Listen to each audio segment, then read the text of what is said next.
మెదక్ జిల్లాలోని హల్దీవాగ్ నుండి జరుగుతున్న ఇసుక అక్రమ రవాణాపై బీఆర్ఎస్ నాయకులు పోరాటాన్ని ఉధృతం చేశారు. హల్దీవాగ్ వద్ద బీఆర్ఎస్ ఆధ్వర్యంలో మాజీ MLA Padma Devender Reddy, MLA Sujeetha Lakshma Reddy, MLC Madhava Reddy తదితరులు నిరసన తెలిపారు. గత 45 రోజులుగా ఎలాంటి అనుమతులు లేకుండా హల్దీవాగ్ నుంచి ఇసుకను జహీరాబాద్, బీదర్, హైదరాబాద్ వంటి ప్రాంతాలకు తరలిస్తున్నారని మండిపడ్డారు.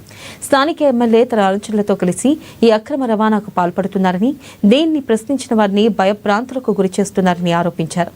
ఇసుకను విచ్చలవిడిగా తోడడం వల్ల భూగర్భ జలాలు అడుగంటిపోతున్నాయని, దీనివల్ల రైతులు సాగునీరు లేక తీవ్రంగా నష్టపోతున్నారని ఆవేదన వ్యక్తం చేశారు.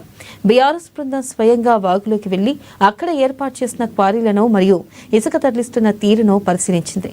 ఇక జిల్లా కలెక్టర్, మైనింగ్ అధికారులు తక్షణమే స్పందించి ఈ అక్రమ రవాణాను అడ్డుకోవాలని డిమాండ్ చేశారు.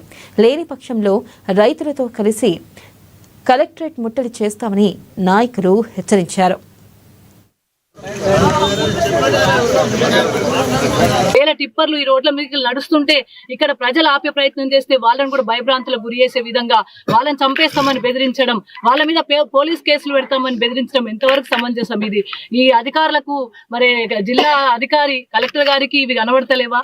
Police department కనబడతలేవా?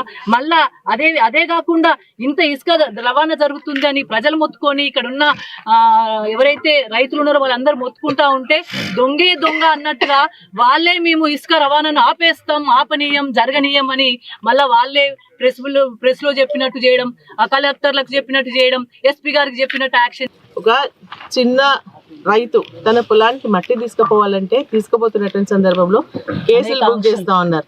మరి అదే విధంగా ఇల్లు కట్టుకునేటువంటి వాళ్ళకి కూడా మరి ఇసుక తీసుకుపోతుంటే స్క్వాడ్లని, విజిలెన్స్ అని వాళ్ళు వచ్చి పట్టుకొని ఒక్కొక్క ట్రాక్టర్ 20,000, 30,000 వేసేటువంటి పరిస్థితి మనం గమనిస్తా ఉన్నాం. 50,000 మరి మన ఇది ఉంటే కూడా జేసీబీ ఉంటే 50,000 ఇస్తుంది దానికి.